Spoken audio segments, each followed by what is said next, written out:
right, so let's set aside what all the pundits are saying for a minute and really go straight to the source. Like, what did you think of the Vance Walz debate? We're doing a deep dive today into a CBS News YouGov poll, and they surveyed over 1,600 likely voters. These are people who actually watched the debate. So, these aren't just folks, chiming in on social media about soundbite. Right, exactly. And that's a really important point because, this group of voters actually leaned a bit more Democratic than the average voter. So going in, you might assume we'd see a clear advantage for Walz in the poll, right? Yeah, totally. Especially with all the talk before the debate about Democrats being so much more fired up about Walz than Republicans were about Vance. I mean, was there any sign of that enthusiasm gap in the poll results? Well, not really. And this is where things get interesting. Get ready. It close. 42% said Vance won, 41% said Walz. So basically a dead heat. Wow. No kidding. I have to say, I was expecting Walz to be further ahead just based on, all the pre-debate chatter.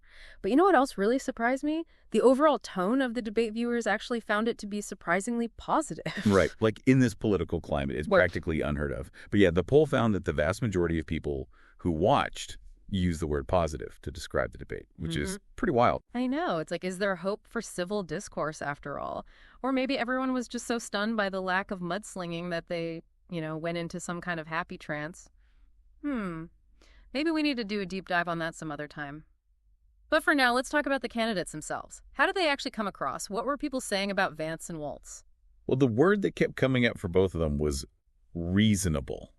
Seems like they both managed to avoid that extreme label that gets thrown around so much these days. Yeah, well, thank goodness for small favors, right? I think voters are getting pretty tired of all the negativity.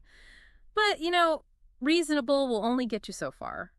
Did people walk away from this debate thinking that either of these guys could actually be president if they had to? Well, it's interesting. Most people, unsurprisingly, thought that their party's candidate would be ready to step into that role. But here's where it gets really interesting. Independent voters generally thought that both Vance and Walz were prepared to be president if necessary. Ooh. Now, that is interesting. Independents are really who decides elections a lot of times. So the fact that they saw presidential potential in both candidates is huge.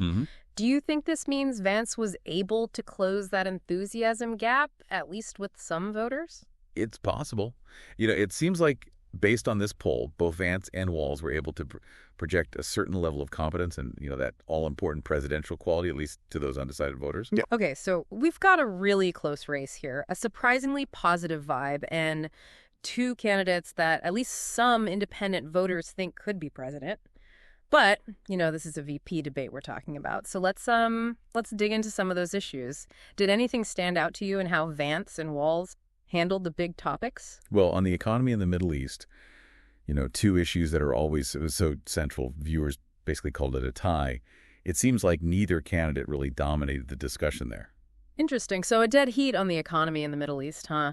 Makes you wonder if those issues will really be the deciding factor for voters or if it'll be something else entirely. What about some of the other key issues that came up? Well, healthcare and abortion, obviously. Those are really important to voters these days. And on those topics, it seems like Walz really resonated more strongly than Vance did, at least according to the poll. Yeah, that makes sense. Those are consistently cited as, top issues, especially for Democratic voters. And this group did lean a bit blue. But what about Vance? Where did he manage to connect with viewers? Immigration was a big one for Vance. It seems he had a clear advantage there, according to those polled. So yet, each candidate definitely had their moments hitting on those key issues that tend to resonate with their base. For sure. But let's not forget, this is a VP debate. We're not just talking about policy positions here, right? Image is a big deal, maybe even more so for the VP spot. Did either of the candidates get a post-debate bump? It's true.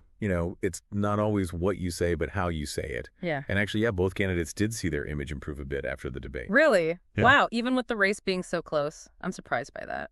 It is surprising. Vance, in particular, he went into the debate with a more negative image among this group. But after the debate, he shifted to a slightly more favorable view. That could be significant. Yeah, it's true. So even though it was really close in terms of who won, Vance might have shifted perceptions just enough to make a difference.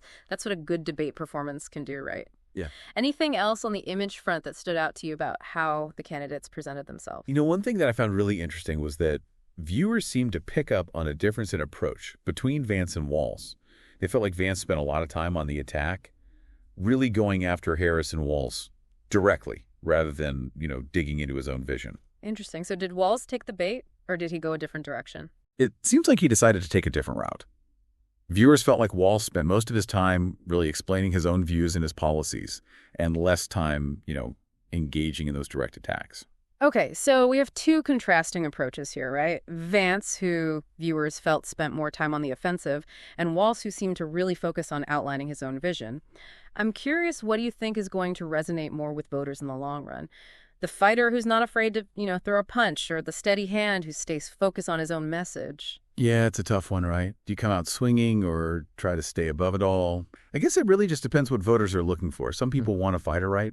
And then others are looking for, that steady hand, someone who seems presidential even when they're under pressure.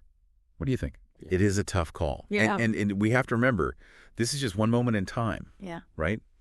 How those different strategies end up playing out over the long term. Well, that's the real question, isn't it? It is. And it'll be really interesting to see, what sticks with voters as we get closer and closer to November. Definitely. And that's what I think makes this whole deep dive so interesting. We're not just looking at who, technically won the debate. Yeah. We're really kind of getting into, the nuances, the perceptions, these little subtle shifts that, might actually influence how people decide to vote. Exactly. So for everyone listening out there, here's what we really want you to take away from all this.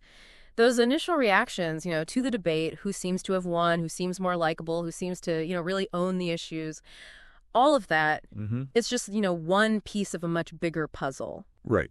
And this debate might have shifted some perceptions, but, will they last? Will they actually be enough to sway those undecided voters? Or are most people's minds already made up?